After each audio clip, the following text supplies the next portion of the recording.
I am super happy and I want to tell you about it.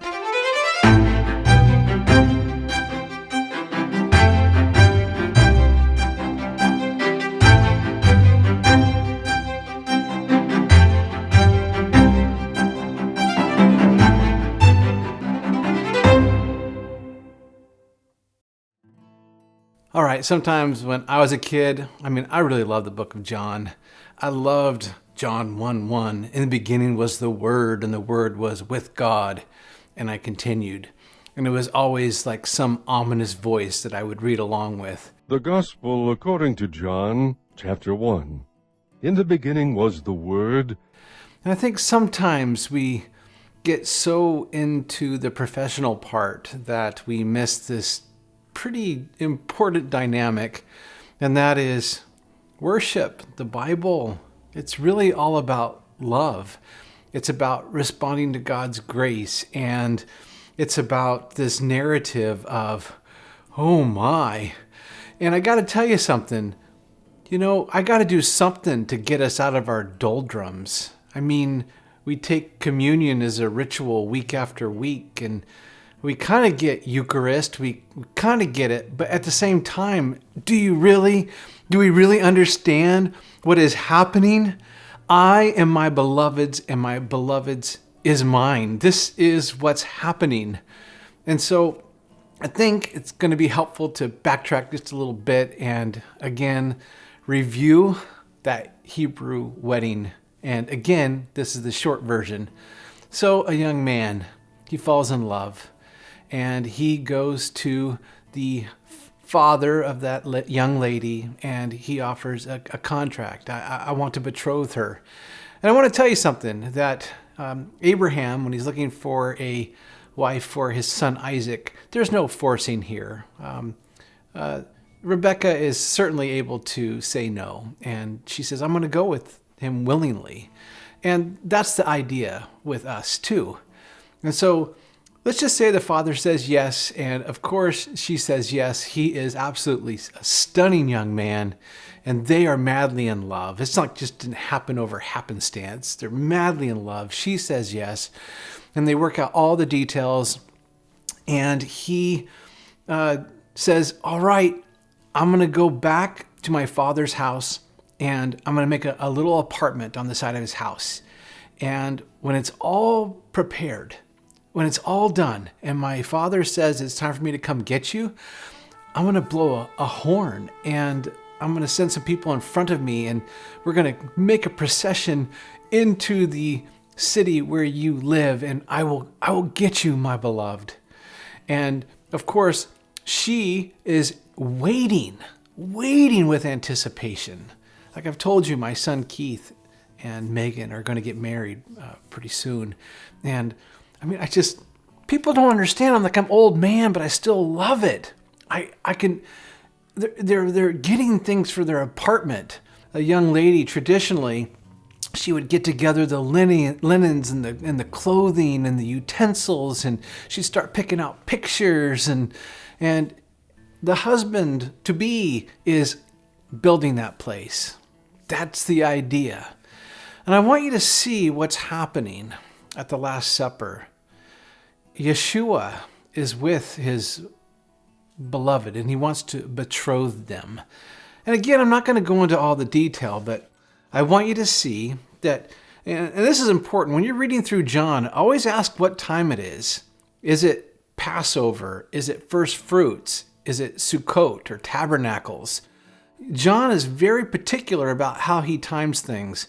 And it's no mistake that the first miracle in the book of John is Jesus changing the water into wine. And then the last miracle is he's going to give his body that he might pay the price for us. And so in John 13, we have the Last Supper. And in verse 1, now before the feast of Passover. And so they're having this supper in the upper room, and Jesus is going to wash them. He's going to come down from the mountain, and he is going to wash their feet. And so he is seeking to betroth them. And then in verse 5, Then he poured water into a basin and began to wash the disciples' feet. And then, of course, Peter says, "Lord, do you wash my feet?"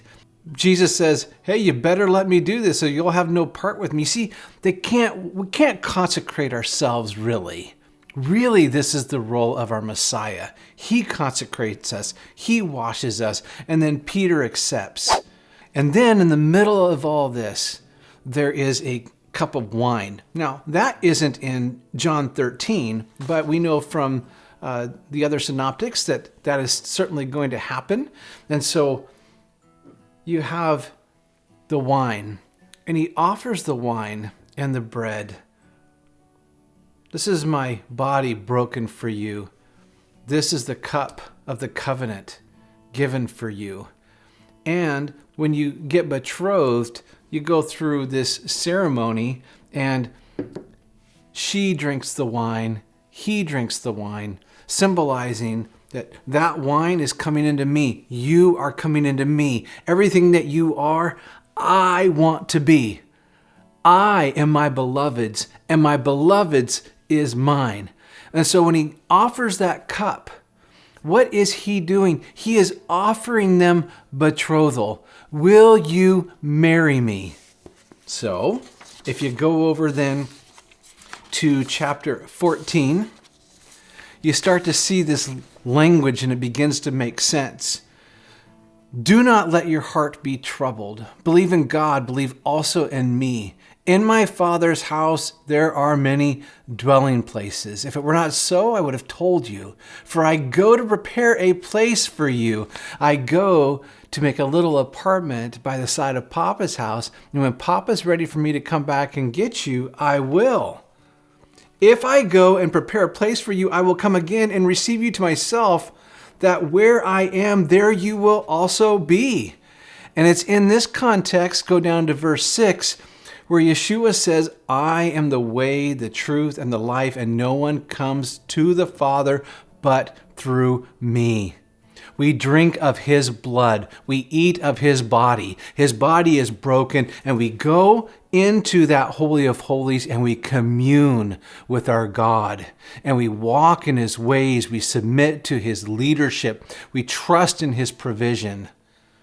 Whew. Now, he's not going to leave them alone. In fact, he's going to give them some power. If you look down in verse 14, "If you ask me anything in my name, I will do it." Why? We're betrothed. We're committed to one another. I am yours. And look at this. "If you love me, you will keep my commandments." Now remember, Yeshua and Yahweh are the exact same.